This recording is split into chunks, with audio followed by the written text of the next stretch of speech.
नमस्कार दोस्तों। आज हम जिस विषय के बारे में बात करने जा रहे हैं वो है पिरामिड थेरेपी।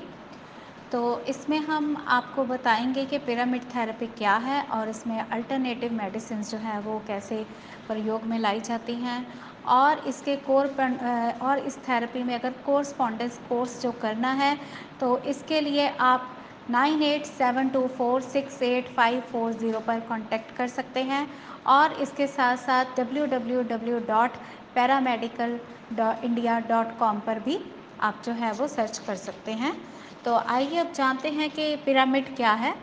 तो सबसे पहले हम पिरामिड शब्द का अर्थ समझेंगे यहाँ पे। तो ग्रीक भाषा से जो ये पिरामिड शब्द है वो बना है। ग्रीक भाषा में जो पायर का जो शब्द है यानी कि पीरा जो शब्द है उसका अर्थ है अग्नि और पिरामिड का अर्थ है जिसके मध्य में अग्नि हो, यानी कि अग्नि जो है वो उस वस्तु के बीचों बीच होती है और अग्नि एक प्रकार की ऊर्जा है और इसीलिए पिरामिड का सही अर्थ जो है कि जिसके मध्य में अग्निमय ऊर्जा बहती रहती हो, एक ऐसा साधन। और यह अग्नि उष्ण नहीं होती और ऐसी अग्नि ऊर्जा शांति प्रदान करती है और विकारों को रोक सकती है और विकारों से सुरक्षित भी रखती है। तो जो अगर सुशोधक लेखक मेनली पामर हॉल ने अपनी पुस्तक जो है the secret teaching of all ages में कहा है कि यह भव्य पिरामिड जो है वो विश्व के शाश्वत ज्ञान का जीवन संयोजन है और इसके कोने जो हैं वो शांति, गहनता, बुद्धिमता तथा सच्चाई के प्रतीक हैं। इनके तिकोनीय भाग स्त्रीय आत्मिक और शक्ति के प्रतीक हैं, यानी कि इसके जो तिकोनीय भाग हैं वो एक आत्मिक शक्ति के प्रतीक हैं। और पिरामिड का जो दक्षिण हिस्सा है वो ठंडक का, उत्तरी हिस्सा गर्मी का और जो पश्चिम हिस्सा है वो अंधकार का और पूर्वी हिस्सा जो है वो प्रकाश का प्रतीक है। तो यदि इस तथ्य को स्वीकार कर लिया जाए तो स्पष्ट है कि पिरामिड का निर्माण जो है वो उच्च स्तर की प्राप्ति हेतु और तथा शरीर में जो पदार्थ है उसमें अनहरित ऊर्जा जो है वो जागृत करने के लिए हुआ है। इसी कारण कई अनुभवों से सिद्ध हुआ है कि पिरामिड के भीतर बैठने से शांति का अनुभव होता है और उसके कारण से मानसिक शक्ति में जो वृद्धि है वो की जा सकती है। और सबसे बड़े पिरामिड तथा उसके आसपास रखे गए छोटे छोटे पिरामिडों के जो परिसर हैं उसमें ब्रह्मांड की जो ऊर्जा है उसका क्षेत्र स्थित है और इस परिसर में उत्पन्न प्रवाह विशेष इलेक्ट्रोमैग्नेटिक प्रति ऊर्जा को उद्रवत करता है और तथा ऊर्जा को वहन करता है। इस संबंध में डॉक्टर फेलेगन ये लिखते हैं कि पिरामिड विशेष भौमौतिक आकार के फलस्वरूप उसके 5 कोनों यानी कि जो 4 बाजू तथा एक शिखर है उसमें एक विशिष्ट प्रकार का सूक्ष्म किरणोत्सर्ग उत्पन्न होता है। यह ऊर्जा जो है वो पिरामिड की 1/3 ऊंचाई पर स्थित किंग्स चैम्बर नामक विस्तार में घनीभूत होती है। जिस बिंदु पर यह ऊर्जा केंद्रित होती है उस बिंदु को जो फोकल जॉइंट है वो कहते हैं, यानी कि फोकल जॉइंट वो बिंदु है जिस पर के ऊर्जा जो है वो केंद्रित हो रही है और इस बिंदु पर जो स्थित अणु है इस ऊर्जा को अवशेषित करते हैं, जिसके परिणाम से जो अणु हैं उनके अंतर्गत छिपे परमाणु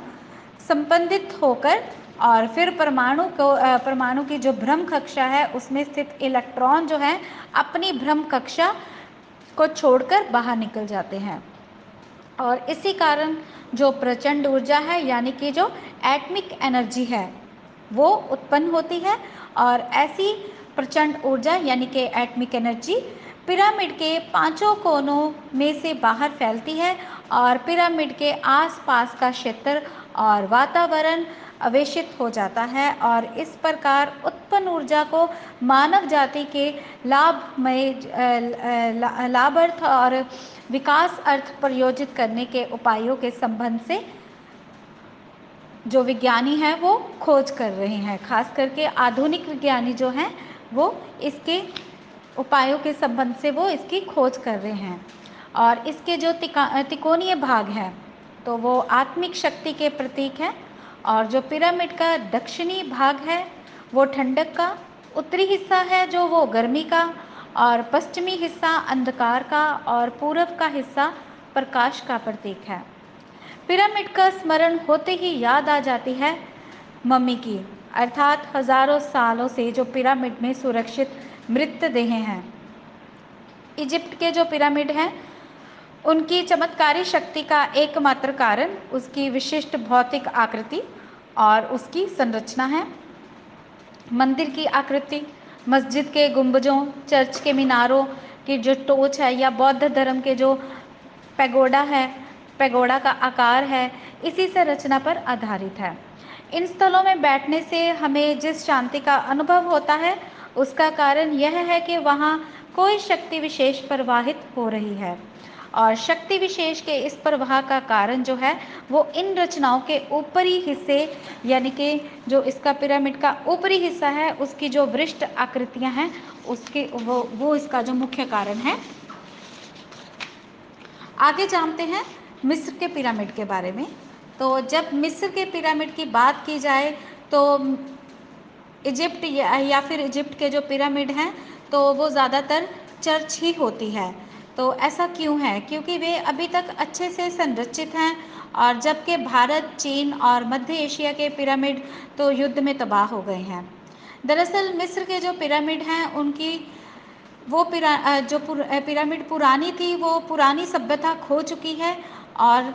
जो अब के जो सभ्यता के तीर्थ हैं और जो पहले तीर्थ थे वो अब मकबरों में बदल चुके हैं। और मिस्र में 138 पिरामिड हैं, और काहिरा के उपनगर गीज़ा में जो है मुख्य तौर पर 3 पिरामिड वो हैं गीज़ा के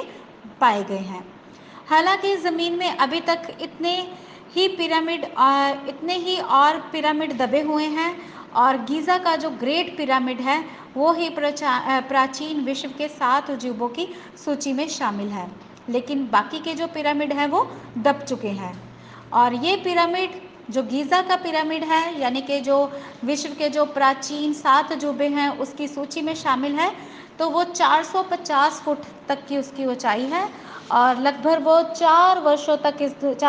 वर्षों तक इस दुनिया में जो है सबसे ऊंची संरचना जो है वो रहा है। यानी कि वो इस दुनिया की सबसे ऊंची संरचना 4000 वर्षों तक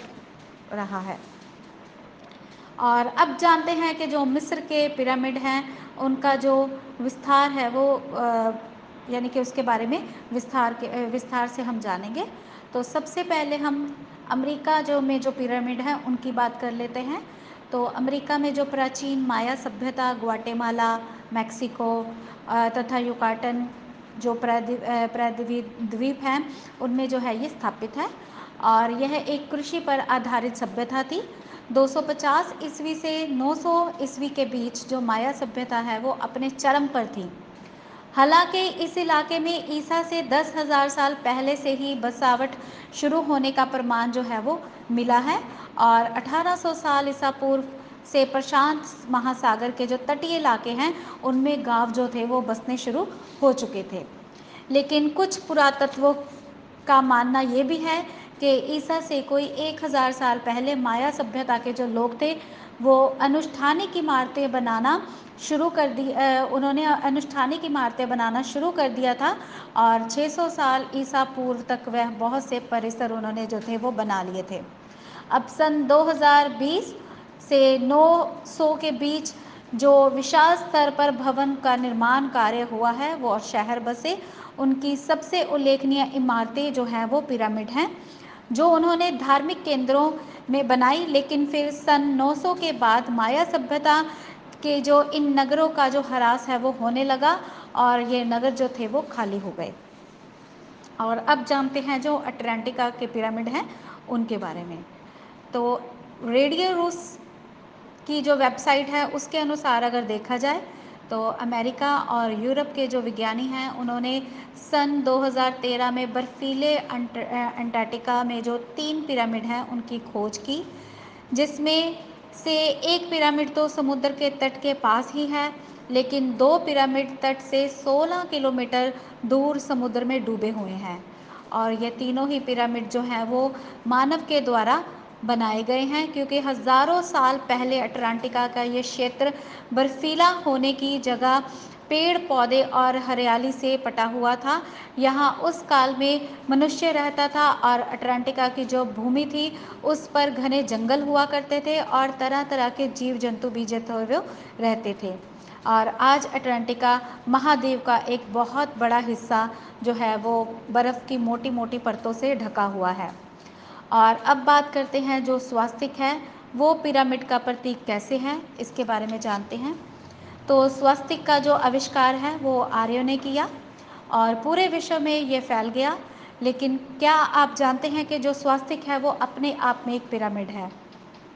अब ये कैसे हम जानेंगे? तो उसके लिए आप एक कागज़ लीजिए, एक कागज़ पर स्वास्तिक बनाइए और फिर उसकी चारों भुजाओं को नीचे की ओर मोड़कर बीच में से पकड़िए।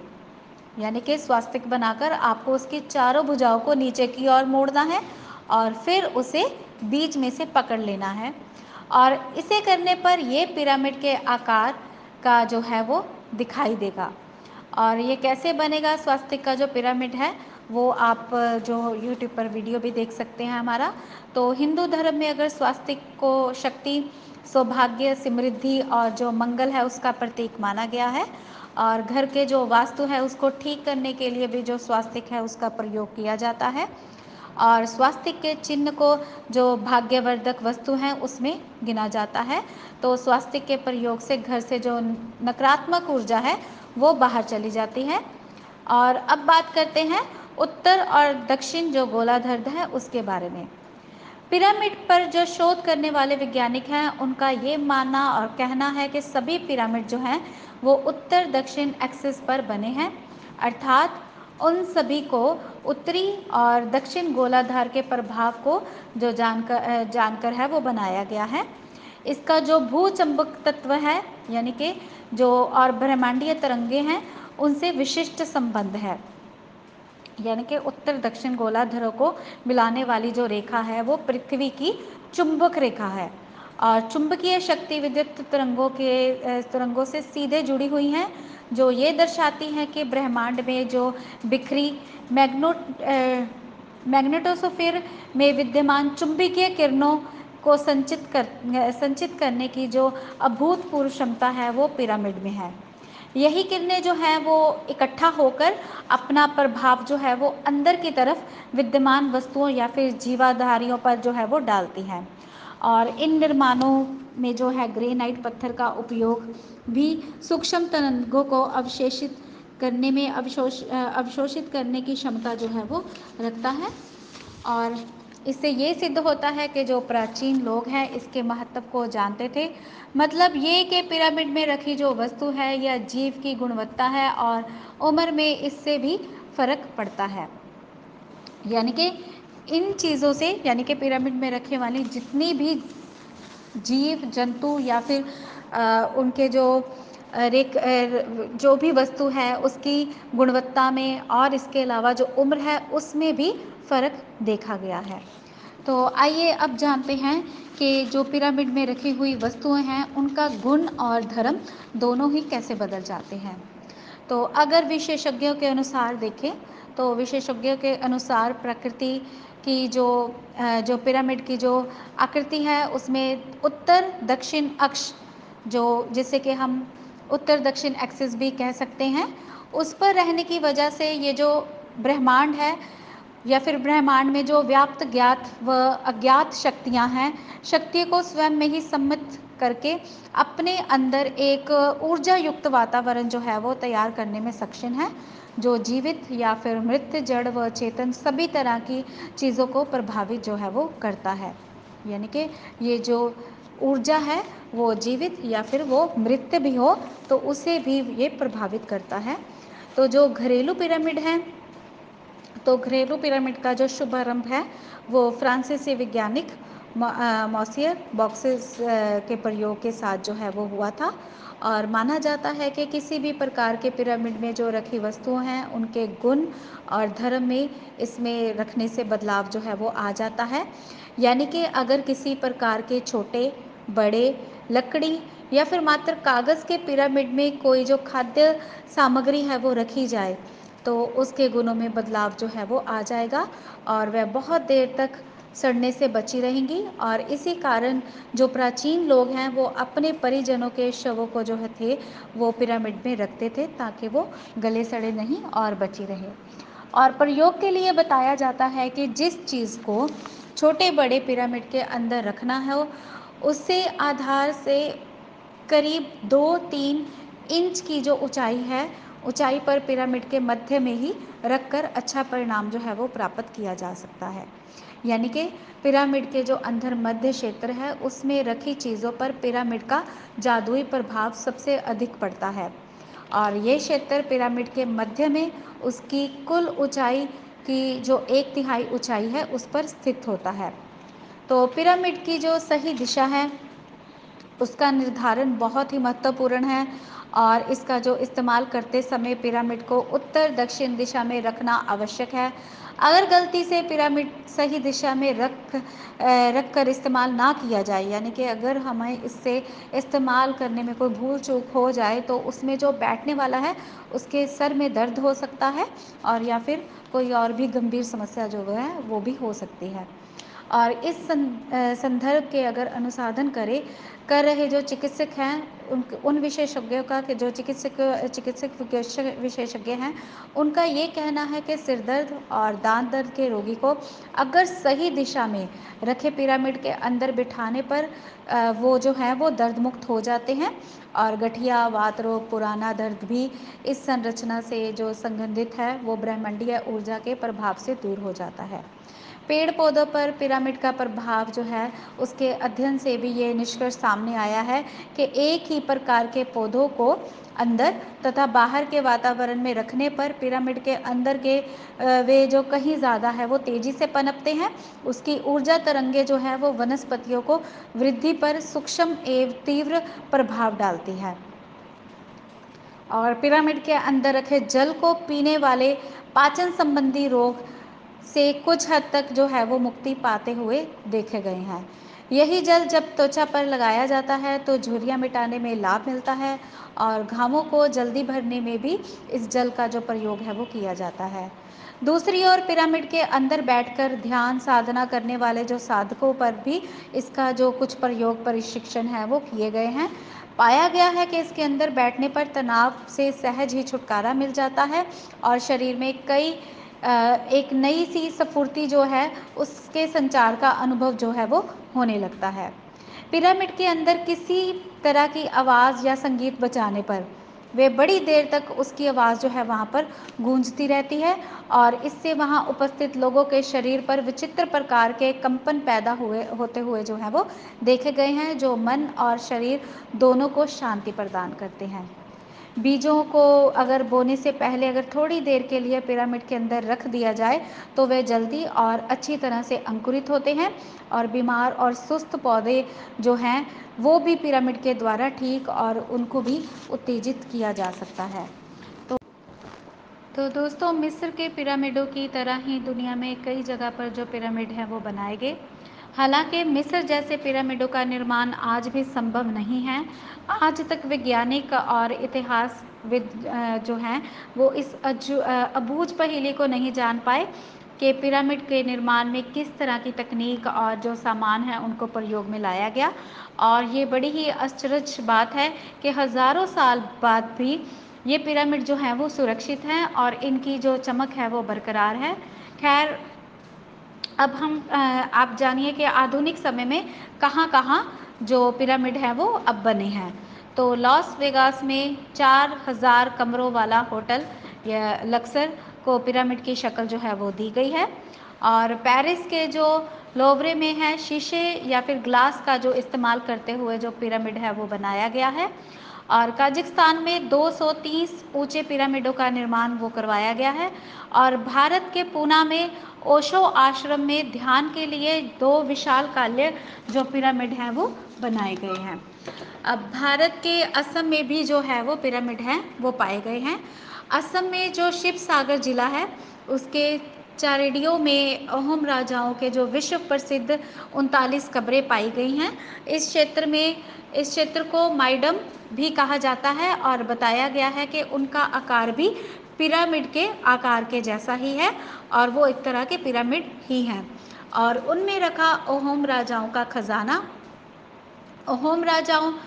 का जो शासन था वो 1226 से लेकर 1828 तक रहा था और उनके शासन का अंत होने के बाद उनके खजाने को लूटने के लिए मुगलों ने कई अभियान चलाए, लेकिन वे असफल रहे। और कहते हैं कि इस खजाने को प्राप्त करने के लिए सबसे पहले मुगलों ने प्रयास किया और फिर सेनापति मीर जुमला ने उनकी जो कब्रें हैं उसमें खुदाई करवाना शुरू कर दिया और उसमें वहाँ स्थित कई माइडमों को तहस नहस भी कर दिया। लेकिन हमले के चंद दिनों के बाद ही मीर जो था वो रहस्यमय तरीके से उसकी मौत हो गई।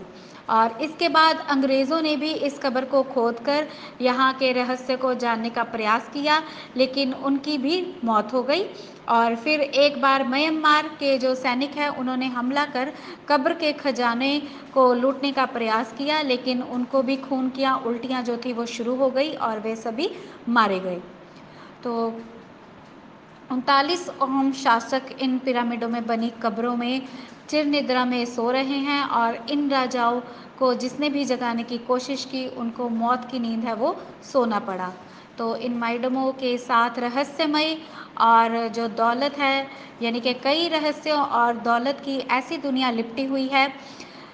जिसकी वजह से इन कब्रों पर बार बार आक्रमण करने के साथ इसके इसके इनसे छेड़खानी की गई और जिसने भी उन कब्रों पर बर्बादी की लकीर खींची मौत ने उसे गले लगा लिया। लेकिन कुछ लोग मानते हैं कि माइडम की कब्रों में बेशुमार खजाना था जिनको लूटने की चाहत से लोग आते थे और लूट कर चले जाते थे। लूट के माल के बाद खजाने को लेकर आपस में ही झगड़ कर मर जाते थे और इस तरह यहाँ रखा जो सोना था वो भी पहले मुग़ल, फिर अंग्रेज़ और फिर बर्मा के जो सैनिक थे उन्होंने लूट लिया। तो आइए अब बात करते हैं कुछ ऐसी डिज़ीज़ के बारे में कि जिन्हें पिरामिड थेरेपी देके ठीक किया गया। तो वो कौन सी डिजीज़ हैं। तो सबसे पहले है रिहुमेटिक डिज़ीज़, यानी कि किसी भी तरह का रिहुमेटिक डिज़ीज़ हो या फिर कोई भी क्रॉनिक जो है एंथोनोलॉजिकल प्रॉब्लम हो उसके लिए, या फिर कोई भी क्रॉनिक प्रॉब्लम है तो उसमें हज़ारों केसेस में ये जो थेरेपी है ये इसका इस्तेमाल किया गया और कोई भी फेलियर देखने के लिए नहीं मिला। और इसमें हम बात करेंगे पिरामिड बेड्स की और हरक्यूल्स की। तो इसमें जो है वो पिरामिड बेड्स जो हैं और हरक्यूल्स हैं उनका इस्तेमाल करने से कौन सी डिज़ीज़ जो है वो ठीक हुई। तो सबसे पहले हम बात करेंगे यहाँ पे डिजेनरेटिव डिजीज़ के बारे में, जैसे कि फिब्रोमिलेजिया है, मल्टीपल स्क्लेरोसिस या फिर साइड एमियोट्रॉफिक जो है वो डिज़ीज़। तो कुछ केसों में, यानी कि कुछ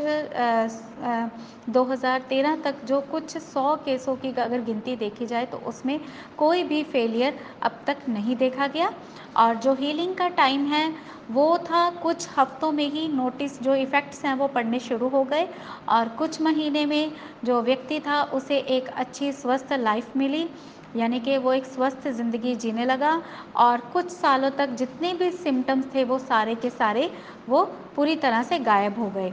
और इसमें बहुत ही रिज़ल्ट फास्ट मिलता है अगर न्यूरो इमोशनल थेरेपी के साथ इसे कंबाइन किया जाए और हरक्यूलिस मॉडल जो है वो उसके साथ अगर इसे कंबाइन किया जाए तो बहुत ही जल्दी जो इफ़ेक्ट है वो देखने के लिए मिलेगा। और रेगुलर पिरामिड बेड्स जो हैं उनको जो है वो कई तरह के जो केसेस हैं उनको हील करने में, यानी कि ठीक करने में कई अच्छे रिजल्ट्स जो हैं वो मिले हैं।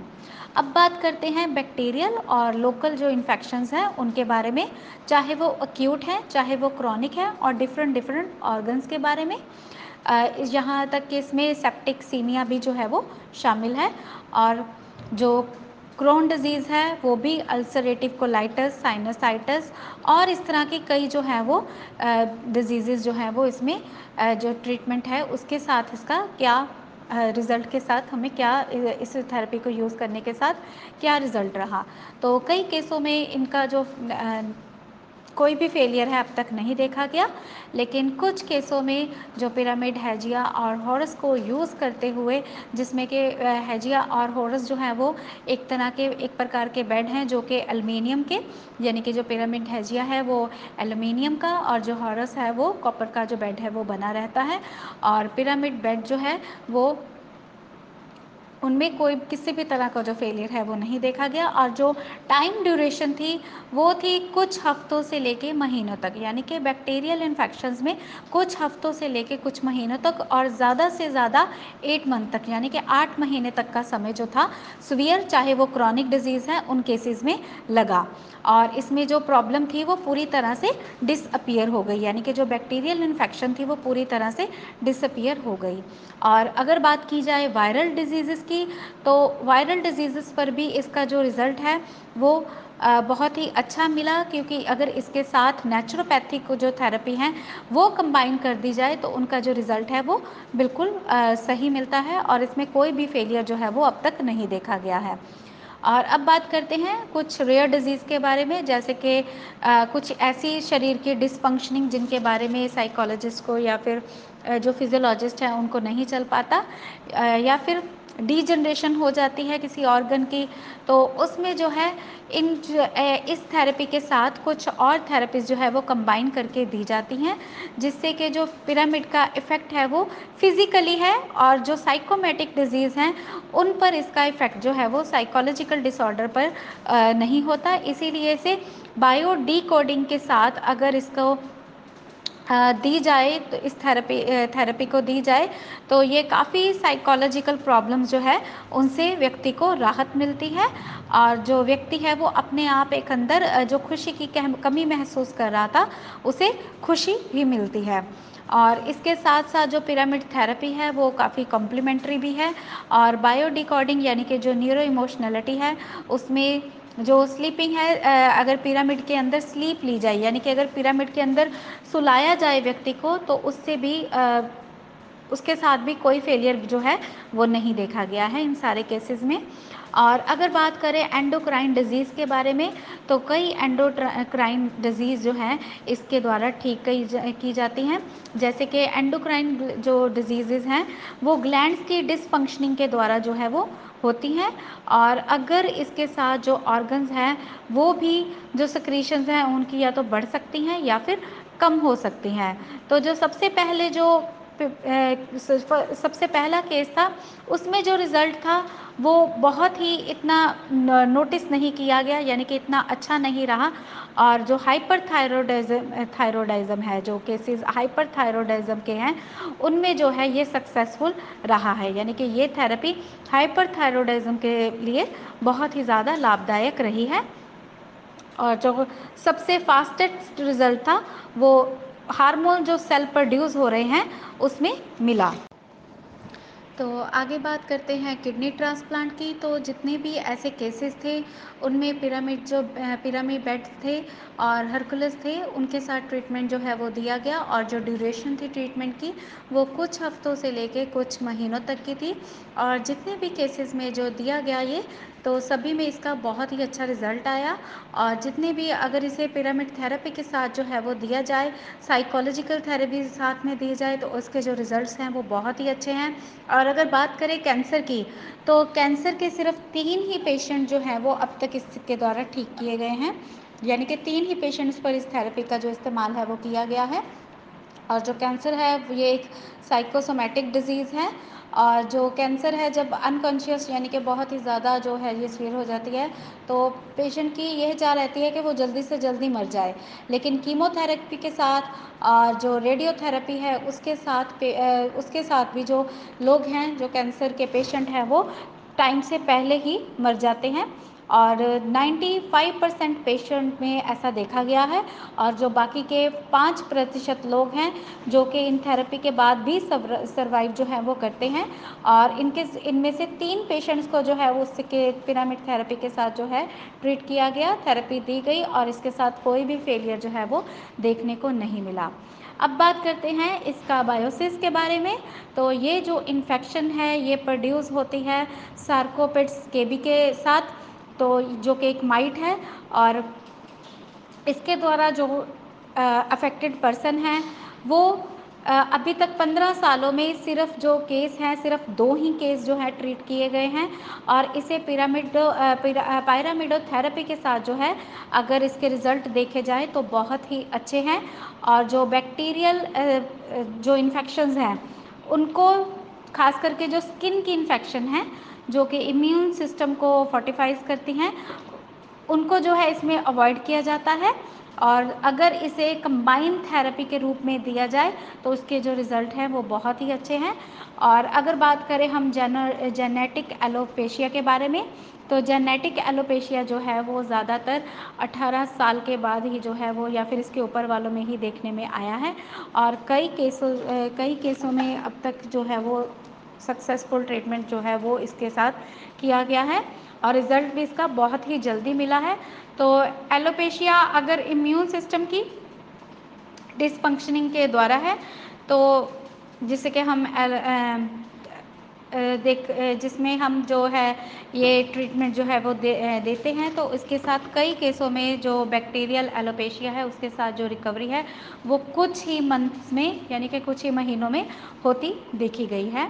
और अगर क्रॉनिक है या फिर हेयर लॉस है तो उसमें भी जो ज़्यादा से ज़्यादा कुछ ही महीनों का जो समय है वो लगता है और जो रिज़ल्ट है वो इसके साथ भी बहुत ही सक्सेसफुल जो है वो देखा गया है अगर इसे कंबाइंड थेरेपी के रूप में दिया जाए। और आगे बात करते हैं हम विटिलिगो की। तो ये कोई डिज़ीज़ नहीं है बल्कि एक जेनेटिक टेंडेंसी है और इसमें जो साइकोसोमेटिक ओरिजिन है ये उसमें होती है और बायो न्यूरो जो इमोशनल ट्रीटमेंट है उसके साथ इसको ठीक किया जा सकता है और ज़्यादातर इसमें लाइफ जो है वो डेंजर में नहीं होती है और जो व्यक्ति है उसके लिए एक जो करेक्टेड अगर पिरामिड में स्लीप दी जाए यानी कि सही तरह से पिरामिड में उसे सुलाया जाए तो इससे जो है कई केसेस को ठीक किया जा सकता है, इन केसेस को ठीक किया जा सकता है। और अब जानते हैं तो अब बात करते हैं कि उन डिज़ीज़ के बारे में जिनके पिरामिड के साथ जिनको ट्रीटेड किया जा सकता है या नहीं किया जा सकता अभी तक उसका नहीं पता चल पाया। तो सबसे पहले है टिनाइटिस। तो इसमें क्या है कि ईयर्स में बजिंग जो है वो होने लगती है यानी कि जो 5 लोग थे इसके साथ जो है वो ट्रीटमेंट इनका किया गया और 5 लोगों के साथ में 2 ही लोग जो थे वो क्रॉनिसिटी से यानी कि उनमें पुरानी ये बीमारी थी और उनको कुछ ही हफ्तों में इसके साथ जो राहत थी वो मिली और इसके साथ जो कुछ बाकी के 3 थे उनको कुछ साल लगे। तो इसमें टाइम ड्यूरेशन का पूरी तरह से नहीं कहा जा सकता कि कुछ हफ्तों का समय लगेगा या फिर कुछ सालों का समय भी इसको ठीक करने में लग सकता है। तो आगे बात करते हैं न्यूरोनल के बारे में। तो इसमें जो है वो न्यूरोनल की डिज़ीज़ के बारे में भी कुछ नहीं कहा जा सकता कि इसमें जो है वो सेल मेमोरी कितनी है या फिर जो बायो डिकोडिंग है वो कैसे की जा रही है। तो इसमें भी जो समय का है वो अंतराल नहीं पता चल पाया। नर्वस रिहोमेटिक में भी तो इसमें जो सर्वाइकल प्रॉब्लम्स है जो कि स्पाइन के जो या फिर बाकी के हिस्से हैं उनमें होती है तो उसमें जो है ये टच के द्वारा यानी कि छूने के द्वारा जो है जहाँ से इसे टच किया जाए स्पाइन को उसमें जो है इसका पता चलता है और जो मैसेज है वो ब्रेन तक पहुँचता है और आगे ब्रेन जो है वो मैनिफेस्ट यानी कि उसका पता चलाता है कि उसे कहाँ पे दर्द हुई है और फिर जो है ये आवाज़ जो है वो कानों तक जाती है और उसके बाद जो है वो जो पेशेंट है उसके जो आवाज़ है वो शार्प साउंड जो है वो क्रिएट होती है। और इसके साथ ही जो पिरामिड में सोने के साथ और कुछ और जो है वो कंबाइन करने के साथ थेरेपीज़ कंबाइन करने के साथ जो है इससे राहत तो मिलती है लेकिन इसका समय अंतराल का कुछ भी जो है वो पता नहीं अब तक चल पाया है। आगे है फंक्शनल टिनाइटस के बारे में बात करते हैं। तो फंक्शनल टिनाइटस के बारे में जो है पिरामिड यूज़ अभी तक नहीं किया है और सिर्फ कुछ ही जो केसेस हैं यानी कि अगर उनमें जो पिरामिड है उनको इन प्रॉब्लम को सॉल्व करने के लिए जो पिरामिड थेरेपी है वह वो दी गई है और जो बायो डिकोडिंग है और जो पिरामिड है उससे श्योरली जो बैक्टीरियल इन्फेक्शन हमने बताई, या फिर उसके साथ ही जितनी भी ब्लड प्रेशर के साथ जो लोकेटेड हैं प्रॉब्लम्स हैं, रिलेटेड प्रॉब्लम्स हैं, उनके साथ जो है वो कुछ ही का जो है टाइम जो है उसका अभी तक पता नहीं चल पाया है। और इसके साथ ही हम डायबिटीज़ वाले पेशेंट के पास देखते हैं कि जो डायबिटिक पेशेंट हैं उनमें इसके अच्छे रिजल्ट्स हैं, और कुछ ही केसों में जो है वो रिज़ल्ट जो है वो अभी तक सामने नहीं आ पाए हैं। और अगर क्लिनिकल इन्वेस्टिगेशन प्रोटोकॉल के अंडर हम देखें तो ज़्यादातर जो केसेस हैं वो अभी तक उनका पता नहीं चल पाया है, लेकिन वो ठीक हो चुके हैं। और ये जो है पैनक्रियास को हाईलाइट करने में बहुत ही महत्वपूर्ण भूमिका जो है वो निभाते हैं। और जो एक्सक्रीटरी ग्लैंड है उनमें भी, और इसके साथ जो एंडोक्राइन सिस्टम है उनमें भी इनका सेम रिजल्ट है। और इसके साथ जितने भी करेक्शंस है, फास्ट करेक्शंस जो हैं इसमें इसके रिजल्ट से जो है वो देखी गई हैं, यानी कि बहुत ही जल्दी जो व्यक्ति है वो ठीक हो जाता है। तो अब बात करते हैं मॉर्जुलेंस के बारे में। तो मॉर्जुलेंस जो डिज़ीज़ है वो ग्लोबल लेवल और मिलिट्री क्लासिफिकेशन के अंडर जो है नैनो टेक्नोलॉजी के कारण हुई है, और इसीलिए ये पॉसिबल नहीं है कि इसका जो रिलेशन है उसका रिलेशन ऑफिशियल मेडिसिन से क्या है, और इससे क्या क्या इन्फॉर्मेशन और भी ज़्यादा जानकारी जो है वो कैसे ली जा सकती है। तो इसके अलावा जितने भी हम पेशेंट से मिले, और जो पेशेंट्स के साथ अगर उनसे जानकारी इकट्ठा की जाए तो जो साइंटिस्ट हैं वो भी इसके लिए वो बहुत ही ज़्यादा, और पेशेंट भी इसके लिए बहुत ही ज़्यादा वरिड हैं। तो इसके साथ ही दोस्तों हमारा ये जो विषय है कि जो पिरामिड थेरेपी क्या है और इसके क्या क्या फ़ायदे हैं, ये समाप्त होता है। तो अगर आपको ये अच्छा लगा हो तो प्लीज़ इसे लाइक करें, शेयर करें और हमारे चैनल को ज़्यादा से ज़्यादा सब्सक्राइब करें। धन्यवाद।